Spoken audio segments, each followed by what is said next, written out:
இன்னைக்கு நம்மளோட சேனல்ல உங்களுக்காக நான் என்ன படம் கொண்டு வந்திருக்கேன் அப்படின்னா 2024ல இப்ப ரீசெண்டா ரிலீஸ் ஆன இண்டிகோ அப்படிங்கிற ஒரு இந்தோனேஷியன் பேய் படத்தை தான் கொண்டு வந்திருக்கேன். சும்மா சொல்லக்கூடாதுங்க, படம் வெறித்தனமா இருந்துச்சு. சோ அதனால எனக்கு இந்த படத்தோட கதையை பத்தி பேசி எதுவும் டிஸ்கஸ் பண்ணாம டைரக்டா வீடியோக்குள்ள போயிடலாம். பட் அப்படி போறதுக்கு முன்னாடி மறக்காம இந்த வீடியோக்கு ஒரே ஒரு லைக் மட்டும் தட்டி விட்டுருக்கேன். அப்படியே சோஷியல் மீடியால ஃபாலோ பண்றதுக்குள்ள ஃபாலோ பண்ணிக்கோங்க. கூடவே சப்ஸ்கிரைப் பண்ணாதவங்க சப்ஸ்கிரைப் பண்ணுங்க. மறக்காம பக்கத்துல கூடிய பெல் ஐகானை கிளிக் பண்ணிக்கோங்க. வாங்க வீடியோக்குள்ள போலாம். இது உங்கள் தமிழ் ஹாலிவுட் டைம்ஸ். இந்த படத்தோட கதை ஆரம்பிக்கிற காலகட்டம் 2006. அப்போ ஒரு பெரிய மாளிகை மாதிரியான ஒரு வீட்டை காட்டுறாங்க. அந்த வீட்டுக்கு செக்கார் அப்படிங்கிற ஒரு மந்திரவாதி லேடி வராங்க. அண்ட் அவங்கள ஒரு ஹஸ்பண்ட் அண்ட் ஒய்ஃப் ரிசீவ் பண்றாங்க இல்லையா, அவங்க தான் நம்ம ஹீரோயினோட அம்மா அப்பா. அப்ப செக்கார் அவங்கள்ட்ட என்னாச்சு, என்ன பிரச்சனை, எதுக்காக என்ன வர சொன்னீங்கன்னு கேட்டா, அவங்க அது மாதிரி கொஞ்ச நாளாவே எங்களோட பொண்ணுக்கு உடம்பு சரியில்லை, கொஞ்சம் மனநல சரியில்லாம இருந்தா, அதனால நாங்களும் ஏறாத ஹாஸ்பிட்டல்ல பார்க்காத டாக்டர்ஸ் இல்ல, ஆனா அவளோட உடம்புக்கு என்ன பிரச்சனை அப்படிங்கறத கண்டுபிடிக்க முடியல. சரி, அவளுக்கு மூளையில ஏதாவது பிரச்சனை இருக்கான்னு செக் பண்ணி பார்த்தா அதுவும் இல்லையா, மத்தவங்களை விட ஐக்யூ லெவல் ஜாஸ்தியா தான் இருக்கான். ஆனா அதுக்கும் அவன் நடந்துக்கிறதுக்கும் சம்பந்தமே இல்லை அப்படிங்கிற மாதிரி சொல்றாங்க. என்னன்னா, நம்ம ஹீரோயினுக்கு ஒரு இமேஜினரி ஃப்ரெண்ட் ஒருத்தர் இருக்காளாம். அவ பேரு விக்டோரியா. அவ கர்ப்பமாவும் இருக்கிறா அப்படின்னு சொல்லிட்டு அடிக்கடி தனியா பேசிட்டு இருக்கிறத இவளோட அம்மா அப்பா பாத்துருக்காங்க. சோ அதனால கடைசியா இதுதான் பிரச்சனை, இந்த பிரச்சனையை எப்படியாவது நீங்க தான் தீர்த்து வைக்கணும் அப்படிங்கிற மாதிரி அந்த லேடி கிட்ட அவங்க சொல்லிட்டு இருக்க. கரெக்டா குட்டி பொண்ணா இருக்கிற நம்ம ஹீரோயின் யாரையோ தேடிக்கிட்டே கீழே வரா. அப்ப அப்பாவா அவகிட்ட ஜோரா என்னமா பண்ணிட்டு இருக்க பாரு, அப்பாவோட ஃப்ரெண்ட் வந்திருக்காங்க பாரு, வந்து பேசுன்னு சொல்ல அவளும் வந்து பேசுறா. அப்ப செக்கார் அவகிட்ட யார் கூட விளையாண்டுட்டு இருக்க அப்படின்னு கேட்டா, நான் விக்டோரி கூட தான் கண்ணாம்பூச்சி விளையாடிட்டு இருக்கேன் அப்படிங்கிற மாதிரி சொல்றா. அப்ப அந்த லேடியும் அப்படியா, அப்ப உங்க கேம்ல நானும் வந்து சேர்ந்துக்குவான்னு கேட்டா, அவ இல்லையே, விக்டோரி யாரோட கண்ணுக்குமே தெரிய மாட்டாளே, அப்படி இருக்கப்போ உங்களால மட்டும் எப்படி அவளை பார்க்க முடியும்னு கேட்டா, என்னால கண்டிப்பா முடியும், நீ போயிட்டு விளையாடுன்னு சொல்லிட்டு இவங்க அவளோட பேரண்ட்ஸ் கிட்ட நீங்க நினைக்கிற மாதிரி அவளுக்கு உடம்பு சரியில்லாம இல்ல, அவ ஒரு இண்டிகோன்னு சொல்றாங்க. அதாவது ஹீரோயின் பிறக்கும் போதே ஒரு சக்தியோட தான் பிறந்திருக்காளாம். அந்த சக்தியை வச்சு சாதாரண மனுஷங்களோட கண்ணுக்கு தெரியாத பேய்களையும் பிசாசையும் இவளால பார்க்க முடியுமா, அவங்களோட பேச முடியுமா. சோ இப்ப அவ யார் கூட பேசிட்டு இருக்கா அப்படிங்கிற விஷயத்தை நம்ம கண்டுபிடிக்கணும்னு சொல்லிட்டு இந்த லேடி நம்ம ஹீரோயின் கூடயே சுத்திட்டு இருக்காங்க. அப்ப அவளும் விக்டோரியோட காலடி சத்தம் இங்கதான் கேட்டுச்சு, அதான் வந்தேன், ஆனா அவ எங்க இருக்கான்னு தெரியலன்னு சொல்றப்போ திடீர்னு மேல யாரோ ஓடுற மாதிரி சத்தம் கேக்குது. அதனால ரெண்டு பேரும் மாடிக்கு போறாங்க. அப்படி போயிட்டு பார்த்தா அங்க இருக்கிற பெட்ரூம் குள்ள தான் இருக்கிற அப்படிங்கிற மாதிரி இந்த குட்டி பொண்ணு சொல்ல, அப்ப அந்த லேடியோ சரி நீ இங்கே இரு, நான் அவன் ஃப்ரெண்ட பாத்துட்டு வரேன்னு சொல்லிட்டு இவங்க மட்டும் அந்த ரூம்குள்ள போறாங்க. அப்படி போனா அவ கற்பனையா பார்த்த அந்த விக்டோரி அப்படிங்கிற பொண்ணோட உருவத்தை வரைஞ்சு வச்சிருக்கா. அப்ப பாருங்க, திடீர்னு ஹீரோயின் நிக்கிற இடத்துக்கு பின்னாடி இருக்கிற கதவு தானாவே திறக்குது. அண்ட் ஏதோ ஒண்ணு டக்குன்னு அவளை இருட்டுக்குள்ள இழுத்து போட்டு டோரை சாத்திருது. அப்ப ஹீரோயினோட அப்பாவும் எப்படியோ கஷ்டப்பட்டு அந்த கதை உடைச்சு உள்ள ஓடி வந்து பார்த்தா அந்த பேய் ஹீரோயினோட வயித்துல கீரல போட்டுட்டு போயிருக்கு. இதுக்கு என்ன அர்த்தம்னு கேட்டா, அந்த பேய் இவளோட உடம்புக்குள்ள நுழைய பாக்குதுன்னு இவங்க சொல்றாங்க. அப்ப அவளோட பேரண்ட்ஸ் என்ன சொல்றாங்கன்னா, தயவு செய்து எங்களுக்கு உதவி பண்ணுங்க, எங்க பொண்ணுக்கு பிறப்புல இருந்தே கிடைச்ச இண்டிகோ சக்தியை எடுத்துருங்க, அவளோட மூன்றாவது கண்ணை மூடுங்க, அண்ட் இப்ப வரைக்கும் இவளோட ஞாபகத்துல உள்ள எல்லா விஷயத்தையும் அழிச்சிருங்க அப்படிங்கிற மாதிரி கெஞ்ச வேற வழியே இல்லாம சரின்னு சொல்லிட்டு இந்த மந்திரவாதி லேடியை ஒத்துக்குறாங்க. அண்ட் இப்படிதான் படத்தோட டைட்டிலையும் போட்டு ஆரம்பிக்கிறாங்க. இப்ப அப்படியே சீனை கட் பண்ணா பல வருஷம் கழிச்சு இந்த பில்டிங் கன்ஸ்ட்ரக்ஷன் எல்லாம் பண்ணுவாங்க இல்லையா, அது மாதிரியான ஒரு கம்பெனியை காட்டுறாங்க. அந்த கம்பெனியில தான் நம்ம ஹீரோ வேலை பார்த்துட்டு இருக்கான். அது மட்டும் இல்ல, இப்ப அந்த கம்பெனியை சேர்ந்தவங்க புதுசா ஒரு இடத்துல ஒரு பில்டிங் கட்ட போறாங்களா, அதனால இவங்களுக்கு எக்கச்சக்கமான ப்ராஃபிட் கிடைக்க போகுது. ஆனா அந்த இடத்துல நீங்க கன்ஸ்ட்ரக்ஷன் பண்ணணும்னா இல்லீகலா சில சேட்டைகள் எல்லாம் பண்ணிதாகணும். ஆனா இந்த விஷயத்துல நம்ம ஹீரோக்கு பெருசா உடன்பாடே இல்ல. அண்ட் தொடர்ந்து நம்ம ஹீரோயின் கிட்ட இருந்து போன் கால் வந்துட்டே இருக்கு. அது அந்த பாஸ் பைய பார்த்துட்டு நம்ம ஹீரோவே வம்பளுக்குறான். இப்ப இதே டைம்ல நம்ம ஹீரோயினோட ஆர்ட் கேலரியை காட்டுறாங்க. அதாவது இவளே டிராப் பண்ணி அந்த ஓவியங்களை அங்கங்க மாட்டி வச்சு மக்களோட பார்வைக்காக வச்சிருக்கா போல. அப்ப அந்த கேலரியை பார்க்க வந்தவங்கள ஒரு கப்பல்ஸ் அங்க இருக்கிற ஒரு வித்தியாசமான சிலையை பார்த்துட்டு, ஹே இந்த சிலையை பத்தி நான் கேள்விப்பட்டிருக்கேன், இது ஜாப்பனீஸோட ரொம்ப பிரபலமான சிலை, இந்த சிலையோட உதட்டுல இருக்கிறது ஒரு ஜாப்பனீஸ் பொண்ணோட ரத்தம்னு சொல்லுவாங்க, அதுவும் நைட் டைம்ல யாரும் இல்லாத நேரத்துல இந்த சிலைக்கு உயிர் வந்து நடனமாடும் அப்படிங்கிற மாதிரிலாம் சொல்ல, ஹீரோயினும் அப்படிலாம் எதுவும் இல்லையே, நானும் இங்கே தான் இருக்கேன், இது வரைக்கும் இந்த சிலை உயிரோட வந்து நான் பார்த்ததே இல்லையேன்னு அவ சொல்றா. அப்ப கரெக்டா அந்த இடத்துக்கு நம்ம ஹீரோ வரான். வந்துட்டு ஹீரோயினை கட்டி பிடிச்சிட்டு, சாரிடி நான் ஆபீஸ்ல இருந்தேன், அதான் உன்னோட கால் எடுக்க முடியலன்னு சொல்லிட்டு அவகிட்ட சாரி கேட்கறான். அப்ப ஹீரோயினும் அந்த பையன்கிட்ட, டே இன்னும் எத்தனை வருஷத்துக்கு அதே ஆபீஸ்ல வேலை செய்வ, நான் தான் சொல்லிருக்கல உன்னோட பாஸ் ரொம்ப ரொம்ப மோசமானவன், அண்ட் நீ எதிர்பார்க்கிற அந்த ப்ரொமோஷனை நீ சாகிற வரைக்கும் அவன் கொடுக்கவே மாட்டான், உன்கிட்ட இருந்து வேலையை மட்டும் நல்லா வாங்கிட்டு அவனோட கம்பெனியை மட்டும் பெருத்துக்கிட்டே போவான். சோ அதனாலதான் சொல்றேன், நீ ரொம்ப திறமசாலி, உன்னை தேடி நிறைய கம்பெனில இருந்து ஆஃபர்ஸும் வந்துகிட்டு இருக்கு, சோ ஒழுங்கா இந்த வேலையை ரிசைன் பண்ணிட்டு புதுசா இன்னொரு வேலையில போயிட்டு சேரதுக்கு வழியை பாரு அப்படிங்கிற மாதிரி இவ அட்வைஸ் பண்ணிட்டு இருக்க. இவ தங்கச்சி படிக்கிற ஸ்கூல்ல இருந்து இவளுக்கு ஒரு கால் வருது. அதனால இவளும் அவசர அவசரமா ஸ்கூலுக்கு போனா அங்க டீச்சர்ஸ் இது மாதிரி, உங்க தங்கச்சி கிளாஸ்க்குள்ள வந்து 4 நாள் ஆகுது, அதுவும் இப்பெல்லாம் அவ ஒழுங்கா படிக்க மாட்டா, யாரு கூட பேச மாட்டா, இத பத்தி விசாரிச்சா நைட் ஆனால இவளோட பெட்ரூம்ல யாரோ ஒரு ஆள் நின்று அவளை பாத்துட்டு இருக்கிற மாதிரியே தெரியுதுன்னு சொல்றா. அதனால அவளுக்கு ஏதாவது பிரச்சனை இருக்குமோன்னு சொல்லிட்டு இன்னைக்கு அவளை நாங்க மெடிக்கல் ரூம்ல ரெஸ்ட் எடுக்கிறதுக்காக படுக்க வச்சிருந்தோம். ஆனா திடீர்னு தூக்கத்துல இருந்து கண்ணு முழிச்சவ வெறி பிடிச்ச மாதிரி அங்க போயிட்டு இருந்த டூர் பஸ்ஸை நிப்பாட்டுங்க, யாரும் போகாதீங்க போகாதீங்கன்னு கத்துனா. அதனாலதான் அந்த பிரச்சனையை ஹேண்டில் பண்ண முடியாம நாங்க உங்களுக்கு கால் பண்ணோம்னு சொல்ல ஹீரோயினும் இதெல்லாம் கேட்டுட்டு சாரி சார், இதுக்கப்புறம் அப்படி நடக்காது, இனிமேல் நான் எல்லாத்தையும் பாத்துக்கிறேன்னு சொல்லிட்டு தங்கச்சியை கூட்டிட்டு வீட்டுக்கு வரா. வீட்டுக்கு வந்துட்டு நைட் இவகிட்ட இந்த டேப்லெட்ஸ் எல்லாம் கொடுத்து சாப்பிட சொன்னா அவ சாப்பிட மாட்டா. அப்ப அவள உனக்கு என்னதான் பிரச்சனை, ப்ளீஸ் அக்கா கிட்ட சொல்லுன்னு கேட்டா அப்பதான் அக்கா என்னால இப்பெல்லாம் நிம்மதியா தூங்கவே முடியலக்கா, அந்த ஜன்னலுக்கு பக்கத்துல யாரோ நிக்கிற மாதிரியே இருக்கு, ஆனா அந்த உருவத்தை என்னால தெளிவா பார்க்க முடியல. அது மட்டும் இல்ல என்னால இப்ப சில அமானுஷமான குரல்களையும் கேட்க முடியுது, அந்த குரல்கள் எல்லாம் என்ன கூப்பிடுற மாதிரியான சத்தம் எனக்கு கேக்குதுன்னு சொல்ல ஹீரோயின் இது மாதிரி இதை பாருமா, இது ஒரு பெரிய நோய்க்கான அறிகுறி, சோ கவனமா இரு, இது மாதிரியான கற்பனை எல்லாம் வளர்த்துக்காதன்னு சொன்னா இது கற்பனையா, இதெல்லாம் எப்ப ஆரம்பிச்சதுன்னு தெரியுமா உனக்கு? ஒரு நாள் நீ நான் நம்மளோட அம்மா அப்பா எல்லாருமே கார்ல போயிட்டு இருந்தப்போ நான் நல்லா தூங்கிட்டு இருந்தேன். அப்ப திடீர்னு கண்ணு முழிச்சு அப்பா கார் ஓட்டாதீங்க நிப்பாட்டுங்க நிப்பாட்டுக்குன்னு சொன்ன ஞாபகம் இருக்கா? அப்ப கூட திடீர்னு ஒரு பெரிய லாரி நம்ம கார்ல இடிச்சு ஒரு பெரிய ஆக்சிடென்ட் ஆச்சு. அந்த ஆக்சிடென்ட்ல கூட நம்மளோட அம்மா அப்பா இறந்துட்டாங்களே, ஞாபகம் இல்ல? ஆமா, அப்பையில இருந்து தான் எனக்கு இந்த சக்தி கிடைச்சது. என்னால யாரெல்லாம் முன்கூட்டியே சாக போறாங்களோ அவங்களோட சாவை என்னால பார்க்க முடியுது. அதனாலதான் அன்னைக்கு நான் அந்த காரை நிப்பாட்ட சொன்னேன்னு சொல்ல அப்ப கூட நம்ம ஹீரோயினுக்கு தங்கச்சிக்காரி மேல நம்பிக்கை வரல. ஆனா பதிலுக்கு அவன் என்ன சொல்றானா, கண்டிப்பா நீ என்ன நம்ப மாட்டே அப்படிங்கிற விஷயம் எனக்கு நல்லா தெரியும், பட் இன்னைக்கு கூட எதுக்காக அந்த டூர் போற பஸ் நான் நிப்பாட்ட ட்ரை பண்ண தெரியுமா? அந்த பஸ் ஆக்சிடென்ட் ஆகி அந்த ஆக்சிடென்ட்ல 25 ஸ்டூடெண்ட்ஸ் ஆக போறாங்க அப்படிங்கிற விஷயம் எனக்கு தெரிய வந்துச்சு, அதனாலதான் அதை தடுக்க பார்த்தேன் அப்படிங்கிற மாதிரி சொல்ல ஹீரோயின் அப்பவும் சொல்றத பெருசா காதலே வாங்கிக்கல.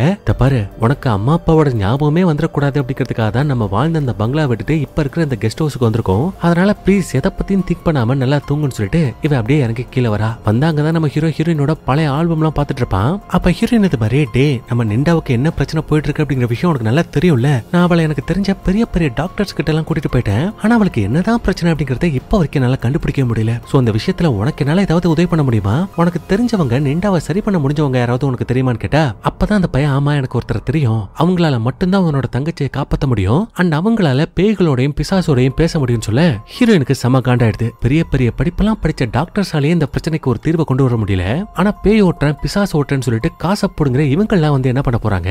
அதனால எனக்கு அவங்க எல்லாம் தேவையில்ல, யாராவது உருப்படியா படிச்சவங்க இருந்தாங்கன்னா சொல்லு, அவங்கள்ட்ட கூட்டு போலான்னு சொல்ல ஹீரோவும் சரி ஓகே நான் சொல்றத சொல்லிட்டேன், இதுக்கப்புறம் உன்னோட இஷ்டம், ஆனா உனக்காக தான் இந்த இண்டிகோ புத்தகத்தை வாங்கினேன், இதை கொஞ்சம் படின்னு சொல்லிட்டு அவன் அந்த இடத்த விட்டு கிளம்பி போயிடுறான். இப்ப கட் பண்ணா நைட் ஆகுது. திடீர்னு இந்த தங்கச்சிக்காரிக்கு முழிப்பு வருது. அதனால தண்ணி குடிக்கலாமேன்னு சொல்லிட்டு அவன் நேரா கிச்சனுக்கு போனா அங்க இருக்கிற டோர் தானாவே திறக்குது, படன்னு அடிச்சுக்குது. அதனால அவளும் பயந்து பயந்து கிட்ட போயிட்டு அந்த டோரை லாக் பண்ணிட்டு திரும்பி நடந்து வந்தா நிண்டா நான் எங்கதான் இருக்கேன், என்ன திரும்பி பாருன்னு ஒரு குரல் கேக்குது. அதனால அவளும் பயந்து போய் திரும்பினா அங்க ஒரு கொடூரமான கர்ப்பிணி பொண்ணோட பேய் நிக்குது. அப்ப அந்த பேய பார்த்துட்டு இந்த தங்கச்சிக்காரையும் கத்துன்னு கத்துறா. அப்ப இவ கத்துற சத்தத்தை கேட்டு ஹீரோயின் ஓடி வந்துட்டு என்னடியாச்சு எதை பார்த்து கத்துறன்னு கேட்டா அங்க பேய் நிக்குதுன்னு சொல்றா. ஆனா இவ பாக்குறப்ப அந்த இடத்துல எந்த பேயும் காணும். ஆனா சந்தேகத்துல அந்த டோரை தாண்டி வெளியில வந்தா திடீர்னு அங்க இருக்கிற துணியில அந்த பேயோட உருவம் தெரியுது. அவள் தான் அப்படியே நம்ம ஹீரோயின் ஆடி போயிடுறா. அடுத்த நாளே நம்ம ஹீரோயின் தங்கச்சிக்காரையும் கூட்டிக்கிட்டு அவன் சொல்லிருப்பா இல்லையா ஒரு மந்திரவாதி லேடி, அவங்கள பாக்குறதுக்காக கூட்டு போறான். அப்படி போனா அந்த லேடி வேற யாரும் கிடையாதுங்க, ஸ்டார்டிங் சீன்ல செக்கார்னு சொல்லிட்டு ஒரு லேடியை பார்த்தோம் இல்லையா, அந்த லேடியோட வீட்டுக்கு தான் வந்திருக்காங்க. அண்ட் இப்ப கதவை திறக்கிறது இந்த லேடியோட 2வது பையன். ஆனா அவங்க தன்னோட அம்மா அப்பாக்கு தான் வந்திருக்காங்க அப்படிங்கிற விஷயம் தெரிஞ்சதுமே கோமாங்கிறது கிளம்பி போயிடுறான். அதுக்கப்புறம் இந்த இடத்துக்கு இந்த லேடியோட மூத்த மக வரா. வந்துட்டு தப்பா எடுத்துக்காதீங்க, என்னோட தம்பி கொஞ்சம் அப்படிதான், இந்த விஷயம் எல்லாம் பிடிக்காது, அதான் அப்படி இருக்கான்னு சொல்லிட்டு இவங்கள இந்த செக்கார் லேடி கிட்ட கூட்டு போறாங்க. அப்படி போனா ஆப்போசிட்ல தான் அந்த லேடி உட்காந்துருக்காங்க. ஆனா நம்ம ஹீரோயினுக்கு சின்ன வயசுல நடந்த எல்லா நினைவுகளுமே அந்த லேடி அழிச்சிட்டாங்க இல்லையா, அதனால அவங்க யார் அப்படிங்கிற விஷயமே அவளுக்கு தெரியல. அண்ட் அதே மாதிரி ஹீரோயினை தெரிஞ்சுக்கிட்ட மாதிரியும் அந்த லேடி காட்டிக்கல. அதுக்கப்புறம் ஹீரோயினோட தங்கச்சி நிண்டா கிட்ட நடந்த விஷயத்தை பத்தி விசாரிக்கிறப்போ சின்ன வயசுல நம்ம ஹீரோயினுக்கு இருந்த அதே சக்தி, அதே இண்டிகோ சக்தி இவளுக்கும் இருக்கு. அதுவும் ஹீரோயினுக்கும் ஒரு படி மேல எதிர்காலத்துல நடக்க போற விஷயங்களை கூட முன்கூட்டியே பாக்குற சக்தி இருக்கு அப்படிங்கிற விஷயத்தை அந்த லேடி புரிஞ்சுக்கிறாங்க. அதனால என்ன சொல்றாங்கன்னா பாருமா இது நமக்கு கிடைச்சிருக்கிற ஒரு மிகப்பெரிய வரம், இந்த வரத்தை பார்த்து ஆரம்பத்துல நானும் பயங்கரமா பயந்தேன், ஆனா போக போக சாபமா தெரியுற இந்த விஷயம் உனக்கு ஒரு வரமா தெரியும், இதை வச்சு உன்னால நிறைய பேத்துக்கு உதவி பண்ண முடியும் அப்படிங்கிற மாதிரி சொல்ல ஹீரோயினுக்கு செம காண்டாயிடுது. அதனால தயவு செய்து எங்களை விட்டுருங்க நாங்க போறோம்னு சொல்லிட்டு அவ பாட்டுக்கு எழுந்து வெளில வரா. அப்ப ஹீரோவன் ஜோரா என்ன பண்ற, அவங்களால மட்டும்தான் அவனோட தங்கச்சியை குணப்படுத்த முடியும் அப்படிங்கிற மாதிரி சொன்னா பாரு ஏதோ நீ சொன்னன்றதுக்காக தான் இவ்வளவு தூரம் வந்தேன், ஆனா அந்த அம்மா பேசுறதெல்லாம் பாத்தியா நீ கொஞ்சமாவது நம்ப முடியுதா? அதெல்லாம் என்னமோ பேயுங்குது பிசாசுங்குது எதிர்காலத்தை பார்க்க முடியுதுங்குது, இதெல்லாம் யார் நம்புவா? தயவு செய்து இதை தோட விட்டுரு, இதுக்கப்புறம் அந்த லேடியை பத்தி என்கிட்ட பேசாதுன்னு சொல்லிட்டு இவ பாட்டுக்கு தங்கச்சியை கூட்டிட்டு நேரா வீட்டுக்கு வரா. ஆனா அப்படி வந்ததுக்கு அப்புறமா கூட அந்த தங்கச்சிக்காரி விட மாட்டா. இல்ல அந்த மந்திரவாதி லேடியை நான் மறுபடியும் பார்க்கணும், எனக்கு வர அந்த கனவுகளை பத்தி அவங்கள்ட்ட கேட்கணும்னு சொன்னா பாரு அவங்க சொல்றது எல்லாமே போய், அண்ட் உனக்கு வர அந்த கனவுகளும் முழுக்க முழுக்க கற்பனையாதுன்னு சொல்லிட்டு செமையான ஹீரோயின் அந்த தங்கச்சிக்காரியை திட்டி அமிச்சு விட்டுறா. ஆனா நைட் அவ தூங்கினதுக்கு அப்புறமா இவன் மட்டும் கீழே உள்ள டிவில சேனலை மாத்தி பாக்குறப்போ அதுல ஓடுற நியூஸ்ல இந்த தங்கச்சிக்காரி ஒரு பஸ்ஸை தடுத்து நிப்பாட்ட போயிருப்பா இல்லையா, டூர் பஸ், அந்த பஸ்ஸுக்கு வந்து அந்த பஸ்ல 25 பேர் இறந்து போனாங்க அப்படிங்கிற மாதிரி ஒரு நியூஸ் வருது. வருது. அவள் தான் அதை பார்த்தவளுக்கு செம ஷாக் ஆயிடுது. ஐயோ நம்ம தங்கச்சி சொன்ன மாதிரியே நடந்துருச்சுன்னு சொல்லிட்டு இவ ஒரு மாதிரி தகச்சு போய் உட்காந்துருக்க. இன்னொரு பக்கம் ரூம்ல இருக்கிற தங்கச்சிக்காரிக்கு முழிப்பு வர மறுபடியும் இவளோட பெட்ரூமுக்கு பக்கத்துல உள்ள ஜன்னல் கிட்ட யாரோ நிக்கிற மாதிரியே இருக்கு. அதனால அவளுக்கு செம்மையா அள்ள விட்டுருது. நடுங்கினபடியா அப்படியே அந்த பேய் கிட்ட உனக்கு என்னதான் வேணும்னு கேட்டா அந்த பேய் எனக்கு நீதான் வேணுங்குது. அதனால அவளும் பயந்து போயிட்டு இந்த ரூமை விட்டு வெளியில ஓடி போயிடலாமே பார்த்தா கதை ஓபன் பண்ண முடியல. அப்ப பொறுமையா யூ டர்ன் பண்ணி திரும்பி பார்த்தா முயல் அந்த கர்ப்பிணி பெண்ணோட பேய் அங்கதான் உட்கார்ந்து இருக்குது. அது மட்டும் இல்ல உட்கார்ந்திருந்த பேய் கொஞ்சம் கொஞ்சமா இவ கிட்ட நெருங்கி வர இவ கத்துறா கதறா. அப்ப திடீர்னு ஆப்போசிட்ல வந்த அந்த பேயை காணோம். என்னடான்னு பார்த்தா கீழே உட்கார்ந்து இருக்குது. அவள் தான் தங்கச்சிக்காரி மேல ஐயோமான்னு கத்திட்டு இருக்கா. அப்ப அந்த சத்தத்தை கேட்டு ஹீரோயின் அவசர அவசரமா மேல ஓடி வந்து பார்த்தா சின்ன வயசுல அந்த பேய் ஹீரோயினோட வயித்துல மார்க்க போட்டு விட்ட மாதிரியே இப்ப இந்த தங்கச்சிக்காரியோட வயிற்றுலயும் ஒரு மார்க்க போட்டு விட்டுருக்கு. அப்ப ஹீரோயினும் தங்கச்சி கிட்ட என்னமாச்சு யாருமா அப்படி பண்ணதுன்னு கேட்டா அவ அக்கா அது அங்கதான் நிக்குது பாருக்கான்னு சொல்ல இந்த ரூமோட கதவு பட்டான்னு அடிச்சுக்குது. இதனால ஹீரோயினுக்கு வயிறு கதி கலங்கி போயிடுது. அதுக்கப்புறம் காலையில வெடிச்சதுமே ஹீரோயின் தங்கச்சிக்காரியை ஒரு ஹாஸ்பிட்டல் அட்மிட் பண்றா. அப்ப அவளை பாக்குறதுக்காக அந்த செக்கார் லேடி வராங்க. வந்துட்டு தங்கச்சிக்காரி கிட்ட என்னாச்சு அந்த வித்தூரி கூட நீ பேச ட்ரை பண்ணியான்னு கேட்டா இவ ஆமா நான் ட்ரை பண்ணேன் ஆனா அதை என்ன காயப்படுத்திட்டு இந்த ரூமை விட்டு மறைஞ்சு போயிடுச்சுன்னு சொல்றா. அப்ப அந்த லேடி அதை கேட்டு அப்படியே ஹீரோயின் பக்கமா திரும்பி உன் வயித்துல இன்னும் அந்த காயத்துக்கான வடு இருக்கான்னு கேக்குறா. அப்ப அவள அந்த வடுவை காட்டிட்டு இது நீங்க நினைக்கிற மாதிரி இல்ல, சின்ன வயசுல ஒரு விலங்கு தான் என்ன அப்படி காயப்படுத்திருச்சு அப்படிங்கிற மாதிரி என்னோட அம்மா சொன்னாங்கன்னு சொன்னா இந்த அம்மா சிரிச்சுக்கிட்டே அது சுத்த போய் அது விலங்கு இல்ல வித்தூரின்னு சொல்றாங்க. அண்ட் 17 வருஷத்துக்கு முன்னாடி உன் தங்கச்சிக்கு இருந்த அதே சக்தி அதே இண்டிகோ சக்தி உனக்கு இருந்துச்சு. அந்த சக்தினால நீ வித்தூரி கூட பேசிட்டு இருக்க அப்படிங்கிற விஷயம் உன்னோட அம்மா அப்பா மூலமா எனக்கு தெரிய வர நான் அப்ப அந்த பேயை தடுக்க ட்ரை பண்ணேன். அப்ப அந்த பேய் உன்னை தாக்கி உனக்குள்ள போக ட்ரை பண்ணுச்சு. அதனால உன்னோட அம்மா அப்பா 2 பேரும் உன்னோட இண்டிகோ சக்தியை வெளியில எடுக்கணும் உன்னோட சின்ன வயசு ஞாபகங்களையும் அழிக்கணும்னு சொன்னாங்க. அதனாலதான் அப்ப நடந்த விஷயங்கள் எதுவுமே இப்ப உனக்கு ஞாபகத்துல இல்லைன்னு சொல்றாங்க. சொல்லிட்டு பல வருஷத்துக்கு முன்னாடி நம்ம பார்த்த வித்தூரிக்கும் இப்ப இருக்கிற இந்த வித்தூருக்கு வித்தியாசம் இருக்கு. அவளோட சக்திகள் அதிகரிச்சிருக்கு. சோ அந்த சக்தியோட போராடி அந்த பேயை தோக்கடிக்கணும் அப்படின்னா அது சாதாரண விஷயம் கிடையாது. அதுலயும் நின்றா நீதான் ரொம்ப கவனமா இருக்கணும். இன்னைக்கு நைட் கண்டிப்பா அவ உன்னை தேடி வருவா. அப்படி வர்றப்போ தயவு செய்து உன்னோட நம்பிக்கையை மட்டும் விட்டுறாத, போராடு, அந்த பேய் கூட முடிஞ்ச அளவுக்கு போராடுன்னு சொல்லிட்டு அப்படியே ஹீரோயின் பக்கமா திரும்பி அந்த வித்தூரியை எதிர்க்கிறதுக்கு உன்னோட தங்கச்சியோட சக்தி மட்டும் பத்தாது, உன்னோட சக்தி அவளுக்கு தேவை. அதனால மூடி இருக்கிற உன்னோட 3வது கண்ணை நான் திறக்க போறேன். அப்படி திறக்கிறதுனால உன் தங்கச்சிக்கு நீ பாதுகாப்பாவும் இருக்கலாம். இல்லன்னா சின்ன வயசுல இந்த வித்தூரி உனக்கு குறி வச்சா இல்லையா அந்த குறியை இப்ப மறுபடியும் அவ திரும்ப வைக்கலாம். அதனால கொஞ்சம் பாத்துருன்னு சொல்லிட்டு அந்த லேடி அந்த வீட்டை விட்டு கிளம்புறாங்க. அவங்க மட்டும் இல்ல பேய் வேலை பாக்குற வீட்டுல நாங்கெல்லாம் வேலை பார்க்க மாட்டோம்னு சொல்லிட்டு இந்த வீட்டுல வேலை செஞ்சவங்க கூட திருச்சி ஓடி போயிடுறாங்க. அப்ப ஹீரோ மட்டும் ஜோரா கிட்ட நீ பயப்படாத நான் உன் கூட இருக்கேன்னு சொன்னா இல்ல நீ இங்கிருந்து கிளம்பு, ஏன்னா எங்களோட பிரச்சனையில ஒன்னு இழுத்து விட்டு உனக்கு ஏதாவது வந்துரும் சொல்லிட்டு அவனையும் வீட்டை விட்டு வெளியில அமைச்சிட்டு அந்த மந்திரவாதி லேடி கொடுத்த ஒரு மந்திர மாலையை டோர்ல மாட்டிட்டு நைட் நம்ம ஹீரோயினும் தங்கச்சிக்காரியும் தூங்குறதுக்காக போறாங்க. அப்ப நடுராத்திரி இந்த தங்கச்சிக்காரி ஹால்ல நிம்மதியா தூங்கிட்டு இருக்கிறப்போ திடீர்னு ஏதோ டோர் பட்டான்னு சாத்துற மாதிரியான ஒரு சத்தம் கேக்குது. அதனால அவன் மெயின் டோர் கிட்ட வந்து பார்த்தா அங்க இந்த மந்திர மாலை பிஞ்சு போய் கிடக்குது. அது மட்டும் இல்ல அந்த கொடூரமான வித்தூரி பேயும் அவளை பிடிக்கிறதுக்காக அப்படியே கிட்ட வருது. அப்ப பார்த்து பயந்தவா அக்கா பேய் பேய்னு சொல்லிட்டு நேரம் அவளோட ரூம் கூட அங்க இருக்கிற பெட்ஷீட் குள்ள ஒளிஞ்சுக்கிறா. அப்ப ஹீரோயினும் மரண பயத்துல எங்க இந்த பேய் வந்துருமோன்னு வாசலே பார்த்துட்டு இருப்பா. ஆனா அந்த பேய் அங்க இல்லடி இங்க இருக்குன்னு சொல்லிட்டு பெட்ஷீட் குள்ள அந்த தங்கச்சிக்காரியை பயமுறுத்தி அவளை தரன்னு வெளியில எடுத்துட்டு போயிடுது. அப்ப ஹீரோயினும் நிண்டான்னு கூப்பிட்டுக்கிட்டு அவ பின்னாடியே ஓடி வரா. அப்படி ஓடி வந்தா கிச்சனோட கபோர்டுக்குள்ள பாவம் அந்த தங்கச்சிக்காரி நடுநடுங்கி போய் உட்காந்துருக்கா. ஆனா வந்த பேய் சும்மா இல்லங்க, போற போக்குல ஒரு கோடை போட்டு போகணும்னு சொல்லிட்டு தங்கச்சிக்காரோட காலில ஒரு மார்க்க போட்டு விட்டு தான் போயிருக்குது. அடுத்த நாள் காலையில அந்த பேய் இந்த சேட்டையை பண்ணிருக்க அப்படிங்கிற விஷயம் அந்த செக்கார் லேடிக்கு தெரிய வர அவங்க இதுக்கு மேல தாமதிக்க வேண்டாம், தங்கச்சியை காப்பாற்றணும்னா ஹீரோயினோட 3வது கண்ணை திறக்கணும்னு சொல்லிட்டு 17 வருஷமா மூடி கிடந்த அந்த கண்ணை இந்த அம்மா திறந்து விட்டுருது. அப்படி திறந்து விட்டதுமே பாருங்க நம்ம ஹீரோயினுக்கு பழைய நினைவுகள் எல்லாமே திரும்பி வந்துருச்சு. அதுல ஸ்டார்டிங் சீன்ல ஹீரோயினோட அம்மா அப்பா கேட்டுக்கிட்ட படி அந்த மந்திரவாதி லேடி இவளோட 3வது கண்ணை மூடி இருப்பாங்க இல்லையா, அப்படி மூட ட்ரை பண்றப்ப கூட அந்த பேய் விடாம இவளோட உடம்புக்குள்ள போயிடணும் ரொம்ப ட்ரை பண்ணிருக்கு. ஆனா அந்த மந்திரவாதி லேடி எப்படியோ போராடி அப்போதைக்கு அந்த வித்தூரியை அந்த இடத்த விட்டு விரட்டி அமைச்சிருக்காங்க. சோ இதெல்லாம் நம்ம ஹீரோயின் நினைச்சு பார்த்துட்டு அந்த சக்தியோட வேகம் தாங்க முடியாம தொடர்ந்து ஒரு 2-3 நாளைக்கு அப்படியே தூங்கிட்டே இருக்கா.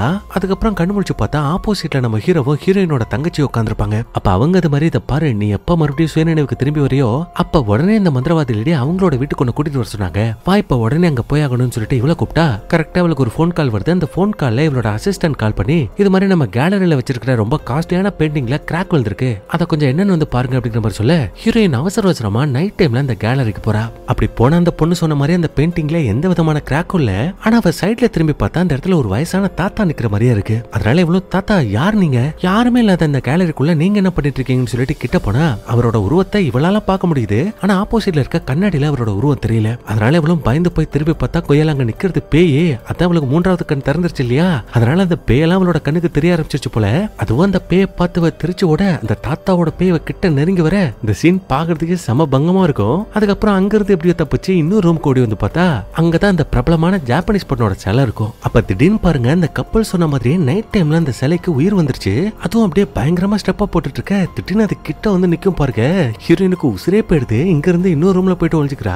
அப்ப அந்த ரூமோட கதவை யாரோ படபடன்னு தட்ட யாரான்னு பார்த்தா அது நம்ம ஹீரோவும் ஹீரோயினோட தங்கச்சியும் தான். இப்ப அப்படியே சீனை கட் பண்ணா நம்ம ஹீரோயினை இவங்க எல்லாருமே சேர்ந்து இந்த மந்திரவாதி லேடி கிட்ட கூட்டிட்டு போறாங்க. போனா அவங்க இது மாதிரி வித்தூரியோட சக்தி கட்டு கடங்காததா இருக்கு. ஏன்னா நான் கொடுத்த அந்த மந்திர மணியவே பிச்சு போட்டிருக்கு. அதனால இதுக்கு மேல நம்ம அவளை எதிர்க்கணும்னா அவளை மீறின சக்தி நம்ம கிட்ட இருக்கணும். அதுக்கான வழியை பத்தி நம்ம யோசிக்கணும்னு இவங்க பேசிட்டு இருக்க. இன்னொரு பக்கம் நம்ம ஹீரோயினோட தங்கச்சிக்காரியும் அந்த லேடியோட பொண்ணும் பேசிட்டு இருப்பாங்க. அப்ப தங்கச்சி இது மாதிரி உங்களோட தம்பி ஏன் யாருக்கிட்டயுமே ஒழுங்கா பேச மாட்டேங்கிறாரு, அவருக்கு என்னதான் பிரச்சனைன்னு கேட்டா அவனுக்கு அவனோட அப்பா இறந்ததுல இருந்தே அவன் யாருக்கிட்டயும் ஒழுங்கா பேசுறது இல்லன்னு சொல்றாங்க. அப்ப அவ்வளவு என்னது உங்க அப்பா இறந்துட்டாரா, எப்படி இறந்தாரு, அவருக்கு என்னாச்சுன்னு கேட்டா அப்பதான் தெரிய வருது சில வருஷத்துக்கு முன்னாடி இந்த மந்திரவாதி லேடியும் அந்த லேடியோட ஹஸ்பண்டும் சேர்ந்து ஒரு கொடூரமான சாத்தான விரட்டுறதுக்காக போயிருக்காங்க. அப்படி போறப்போ கஷ்டப்பட்டு மந்திரம்லாம் சொல்லி எப்படியும் அந்த பேய் அடக்கிடுறாங்க. ஆனா அப்படி அடக்கிறதுக்கு அப்புறமா அந்த பேய் அந்த பொண்ணோட உடம்பை விட்டு போயிடுச்சு. இதுக்கப்புறம் எந்த பிரச்சனையும் இல்லைன்னு சொல்லிட்டு நினைச்ச அந்த பொண்ணை வெளியில விட்டா அவ போன கொஞ்ச நேரத்துல இந்த லேடியோட ஹஸ்பண்ட் அந்த பேய் கட்டுப்படுத்தி அப்படியே அந்தரத்துல தூக்கி ஒரு ஷார்ப்பான கட்டையில சுருக்கி இந்த மந்திரவாதி லேடியோட கண்ணு முன்னாடியே அப்பாவை கொண்டு இருக்கு. அதாவது இவளோட ஹஸ்பண்ட கொண்டு இருக்கு. சோ இப்படிப்பட்ட ஒரு சம்பவம் நடந்ததுனாலதான் பாவம் அந்த தம்பிக்காரன் ஒரு மாதிரியாவே இருக்கிறான் போல. அப்ப அந்த லேடியோ இதே விஷயத்த பத்தி நம்ம ஹீரோயின் கிட்ட சொல்லி இது மாதிரி சாத்தான்கள் மனுஷங்களை ஏமாத்தும், தந்திரமான விஷயங்களை பண்ணும், அதை நம்பிதான் நான் ஏமாந்து என்னோட புருஷனை இழந்துட்டேன்னு சொல்லிட்டு ரொம்ப வேதனைப்படுறாங்க. இப்ப இதே டைம்ல குளிக்கிறதுக்காக போன அந்த தங்கச்சிக்காரியே அப்படியே அங்க இருக்கிற பாத்திரப்ப பார்த்தா அதுக்குள்ள யாரோ நிக்கிற மாதிரியே இருக்கு. அதனால அவளும் பொறுமையா கிட்ட போயிட்டு அந்த ஸ்கிரீனை விலக்கி பார்த்தா அந்த இடத்துல யாரும் இல்ல. ஆனா அவ திரும்பி நின்னா பின்னாடி அந்த பேய் இவளோட கழுத்தை பிடிச்சு நெருக்க பாக்குது. அது மட்டும் இல்ல கீழே விழுந்து கிடக்கிறவள அப்படியே பிடிக்கிறதுக்காக அந்த கர்ப்பிணி பேய் கிட்ட வந்துட்டு இருக்க. இவ கத்துற சத்தத்தை கேட்டு எல்லாரும் பாத்ரூம் கிட்ட ஓடி வந்து பார்த்தா அந்த பேய் இந்த தங்கச்சிக்காரியோட கழுத்தை பிடிச்சு அந்தரத்துல தூக்கிட்டு இருக்கு. அப்ப அந்த விஷயத்தை ஹீரோயினாலே பார்க்க முடியுது. அந்த மந்திரவாதி லேடியும் பத்தினா அவங்களோட மந்திர சக்தியை பயன்படுத்தி இப்போதைக்கு அந்த வித்தூரி பேய் அந்த இடத்த விட்டு விரட்டி அனுப்புறாங்க. ஆனா பாவங்க இந்த தங்கச்சிக்காரிக்கு என்னாச்சுன்னு தெரியலங்க, பேச்சு மூச்சு இல்லாம கிடக்குறா. அப்ப இந்த மந்திரவாதி லேடியும் எதையோ சென்ஸ் பண்ணிட்டு இல்ல அவ இந்த இடத்த விட்டு போகல, அவ இங்கதான் இருக்கான்னு சொல்லிட்டு அந்த வித்தூரி பேயை தேடுறப்போ இவங்க அசந்த நேரமா பார்த்து பாவம் இவங்களோட பொண்ணு மேல அந்த பேய் உட்காந்து அப்படியே அவளை ஜன்னலை உடைச்சுக்கிட்டு வெளியில எடுத்துட்டு போயிட்டு அங்க இருக்கிற ஷார்ப்பான கம்பியில அவளை குத்த வச்சு அவளோட உயிரை எடுத்துருது. அண்ட் யோசிச்சு பாருங்க, ஆல்ரெடி இந்த தம்பிக்காரன் அப்பா இருந்ததுலேயே நொந்து போயிருக்கான். இப்ப கண்ணு முன்னாடி அக்காவை இறந்து போயிட்டாலன்னு சொல்லிட்டு அந்த பைய கதறி கதறி எழுதிட்டு இருக்கான். அந்த அடுத்த நாளே இந்த அக்கா ஹரிக்கு செய்ய வேண்டிய அந்த இறுதி சடங்கை செஞ்சு முடிக்கிறாங்க. அப்ப பாருங்க தம்பிக்கே எப்படி வேதனைனா பெத்த அம்மா அவங்களுக்கு எப்படி இருக்கும் யோசிச்சு பாருங்க. கதறி கதறி எழுதிட்டு இருக்காங்க. ஆனா அதெல்லாம் பெருசா எதையுமே வெளியில காட்டிக்காம மறுபடியும் அவங்க நம்ம ஹீரோனுக்கு ஹெல்ப் பண்ணலாமே கிளம்புறப்போ இந்த தம்பிக்கார விட மாட்டேங்கிறான். அம்மா பார்த்து ஏமா உனக்கு இன்னும் அந்த ரத்த வரி அடங்கலையா, அப்பா செத்துட்டாரு, அக்கா செத்துட்டாங்க, அடுத்து நானும் செத்துருவேன், இதுதான் நீ வேணும்னு நினைக்கிறியாமான்னு கேட்டா அவங்க பொறுமையா பக்கத்துல உட்காந்து இத பாரா, எனக்கு இருக்கிற அந்த பேய்களை பாக்குற சக்தி நானா விரும்பி ஏத்துக்கிட்டது இல்ல, தானாவே கிடைச்சது. நீ என்னைக்காவது நான் நிம்மதியா தூங்கி பாத்திருக்கியா? ஏன்னா என் காதுக்கு எப்பவும் யாராவது ஒருத்தர் பேசுற மாதிரியான சத்தம் கேட்டுட்டே இருக்கும். பாக்குற இடமெல்லாம் பேய்கள் மட்டும் தான் நிக்கும். அது எப்படி இருக்கும் தெரியுமா? அது ஒரு சித்திரவதை. நீ சொல்ற மாதிரி எனக்கு கிடைச்சிருக்கிறது ஒரு சாபமாவே இருக்கலாம். ஆனா எனக்கு கிடைச்சிருக்கிற அந்த சாபத்தை வச்சு மத்தவங்களுக்கு உதவி பண்ண முடியும் அப்படின்னா அந்த சாபத்தையே நான் வரமா ஏத்துக்கிறேன்னு சொல்லிட்டு அந்த இடத்த விட்டு கிளம்புறாங்க. அதுக்கப்புறம் ஹீரோயினை பார்த்தா அப்பதான் அவ ஒரு ட்விஸ்ட் அடிக்கிறா. என்னன்னா அந்த பேய் தங்கச்சிக்காரியோட கழுத்தை பிடிச்சி தூக்குறப்போ அப்படியே நம்ம ஹீரோயினை பாத்துருக்கோம். அப்படி பாக்குறப்போ நம்ம ஹீரோயினுக்கு அந்த வித்தூரியோட கடந்த கால வாழ்க்கையை பத்தி தெரிஞ்சிருக்கு. சொல்ல போனா தங்கச்சிக்காரிக்கு எதிர்காலத்தை பாக்குற சக்தி இருக்கு அப்படின்னா நம்ம ஹீரோயினுக்கு ஒரு பேயோட கடந்த கால வாழ்க்கையை பத்தி தெரிஞ்சுக்கிறதுக்கான சக்தி இருக்குது போல. அதனால இந்த மந்திரவாதி லேடி என்ன பண்றாங்கன்னா ஹீரோயினோட கையில ஒரு பென்சிலையும் பேப்பரையும் கொடுத்து கடந்த காலத்துல நீ பாக்குற விஷயம் எல்லாத்தையுமே டிராப் பண்ண சொல்றாங்க. அதே மாதிரி ஹீரோயினோ அவளோட கண்ணு முன்னாடி கடந்த காலத்தை பாக்குறா. அந்த கடந்த காலத்துல நம்ம ஹீரோயினோட அப்பாவோட அம்மா இருக்காங்க இல்லையா, அதாவது ஹீரோயினோட பாட்டி, அவங்க அவங்களோட புருஷன் கூட பேசிட்டு இருக்காங்க. இது மாதிரி உங்களுக்கே தெரியல எனக்கு பேய்களை பாக்குற சக்தி இருக்கு, அந்த சக்தியை வச்சு ஒரு பிசாசு கூட நான் ஒப்பந்தம் போட்டேன், அந்த ஒப்பந்தம் நிறைவேறணும்னா அது ஒரு கர்ப்பிணி பெண்ணை கேக்குது. அண்ட் அதே மாதிரி இந்த கிராமத்துல பெத்தவங்க கூட பிறந்தவங்க புருஷன் யாருமே இல்லாத ஒரு கர்ப்பிணி பொண்ணு இருக்கா, அவளை வச்சு நம்மளோட வேலையை முடிச்சிடலாம் அப்படிங்கிற மாதிரி இவங்க பேசிட்டு இருக்க. ஹீரோனுக்கு ஒன்னும் புரியல. அந்த அடுத்த சீன்லயே அந்த கிராமத்துக்குள்ள நிக்கிறா. அந்த கிராமத்துக்குள்ள உசுரோட இருக்கிற வித்தூரி அப்படிங்கிற அந்த கர்ப்பிணி பொண்ணை பாக்குறா. இவ மட்டும் பாக்கல, இவளோட பாட்டியும் அவ எப்படியாவது நமக்கு வேணுமேன்னு சொல்லிட்டு ஆர்வமா பாத்துட்டு இருக்காங்க. அந்த அடுத்த சீன்லயே நம்ம ஹீரோனோட பாட்டியும் புருஷங்காரனும் சேர்ந்து அந்த கர்ப்பிணி பொண்ணை ஒரு மந்திர சக்கரத்துக்குள்ள உட்கார வச்சு அவளோட கழுத்திலேயே கத்தி இறக்கி இந்த பலியை ஏத்துக்கோ, இந்த பலியை வாங்கிட்டு எங்களுக்கு தீராத செல்வத்தை கொடு அப்படிங்கிற மாதிரி ஒரு பிசாசு கூட பேசிட்டு இருக்காங்க. அப்படி பேசுறதுனால அந்த பிசாசு கேட்ட கர்ப்பிணி பொண்ணையும் கொடுத்ததுனால அந்த பிசாசு இவங்களுக்கு எக்கச்சக்கமான பணத்தை செல்வத்தை அள்ளி அள்ளி கொடுத்துருக்கு. அதனாலதான் ஹீரோனோட தாத்தாவும் பாட்டியும் அப்பவே அவ்வளவு பெரிய பணக்காரா இருந்திருக்காங்க. அது மட்டும் இல்ல அப்பதான் அவங்களுக்கு இதெல்லாம் கிடைச்சதுக்கு அப்புறமா புதுசா குழந்தையும் பிறந்திருக்கும். ஆனா அப்பதான் முதல் முறையா ஹீரோனோட பாட்டியை தேடி அந்த வித்தூரி பேய் வீட்டுக்கு வந்திருக்கும். அப்படி வந்த பேய் ஃபர்ஸ்ட் தொட்டில இருக்கிற அந்த குழந்தைய தான் பாக்குது. ஏன்னா அந்த இண்டிகோ சக்தி இருக்கிறவங்களோட உடம்புக்குள்ள அந்த பேய் போயிடுச்சுன்னா அந்த உடம்பு அந்த பேய்க்கு சொந்தமாயிடும். அதுக்கப்புறம் அது சாதாரண மனுஷங்கள மாதிரியே வாழ முடியும். அதனால அந்த குழந்தைய பாக்குறப்போ ஹீரோனோட பாட்டி என்ன சொல்றாங்கன்னா நீ நினைக்கிற மாதிரி அந்த குழந்தைக்கு இண்டிகோ சக்தி கிடையாது, அதனால அந்த குழந்தையோட உடல் உனக்கு பயன்படாதுன்னு சொன்னா அந்த பேய் அப்படியே இவளை பாக்குது. ஏன்னா இவங்களுக்கு அந்த சக்தி இருக்கு, அந்த பேய்களை பார்க்க முடியலையா, அதனால துளி கூட கூட யோசிக்கலையே. இப்ப நீ என் குழந்தையோட உடம்புக்குள்ள போக முடியாதுன்னா என்னோட உடம்புக்குள்ள போக பாக்குறியா? இல்ல அத நான் நடக்கவே விட மாட்டேன்னு சொல்லிட்டு கத்தி எடுத்து அவளோட கழுத்தை அவளே அறுத்துக்கிட்டு செத்து போயிருவா. ஆனா அவ செத்துட்டான்னு சொல்லிட்டு அந்த பேய் தொடர்ந்து விஷயத்தை விடலங்க. பல வருஷமா அந்த குடும்பத்துல யாராவது இண்டிகோ சக்தியோட அந்த பேய்களை பாக்குற சக்தியோட பிறக்க மாட்டாங்களான்னு ஏங்கிருக்கு.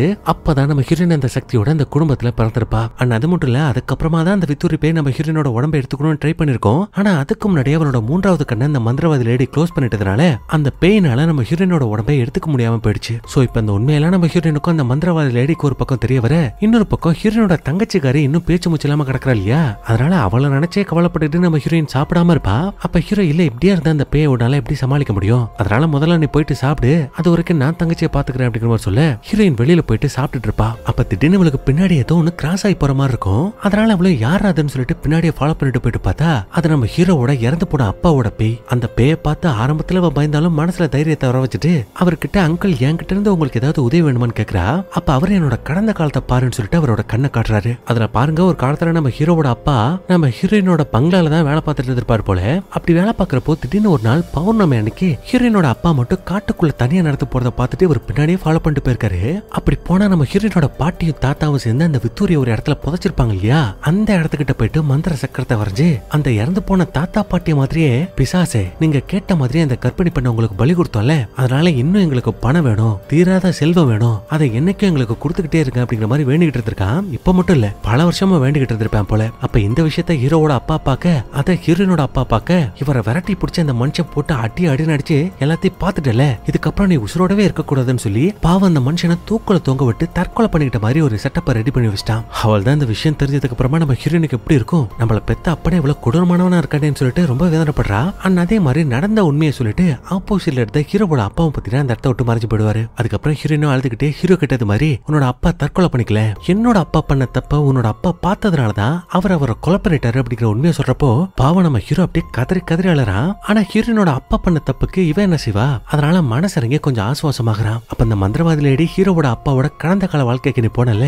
அங்க நீ ஏதாவது பாத்தியா, அதை பத்தி என்கிட்ட ஏதாவது சொல்லுமான்னு கேட்டா, அப்பதான் ஹீரோயின் யோசிச்சுட்டு, ஆமா நான் ஒரு விஷயத்த பார்த்தேன், விக்டோரியா எங்க புதைச்சாங்க அப்படிங்கிற விஷயத்த பார்த்தேன், நடந்த அந்த பூஜை பௌர்ணமி அன்னைக்கு நடந்துச்சு அப்படிங்கிற மாதிரி சொல்ல, அப்பதான் அந்த லேடி சொல்றாங்க, இது போதுமே, இந்த பாரு இறந்து போன விக்டோரியோட எலும்பு துண்டு கிடைச்சாலே போதும், அதை வச்சு அந்த பேயோட சோழியை முடிச்சிடலாம், அதனால சொல்லு எங்க அந்த பேயோட சமாதி இருக்குன்னு கேட்டா, இவன் நாங்க இருந்த அந்த பங்களாக்கு பின்னாடிதான் அவளோட சமாதி இருக்குன்னு சொல்றான். சோ அதனால ஹீரோ கார்ல செம ஸ்பீடா அந்த விக்டோரியோட எலும்பு எடுக்கிறதுக்காக கிளம்புறான். அப்ப வழியிலே அவனோட பாஸ் கிட்ட இருந்து தொடர்ந்து ஒரு மெசேஜ் ஒன்னு வந்துகிட்டே இருக்கும். அதாவது இங்க புதுசா ஒரு பில்டிங் கன்ஸ்ட்ரக்ஷன் பண்ண போறாங்கன்னு சொல்லிருப்பா இல்லையா, அதுக்காக ஒரு கவர்மெண்ட் ஆபீசர் கிட்ட நம்ம ஹீரோவா லஞ்சம் கொடுக்க சொல்லிருப்பாங்க.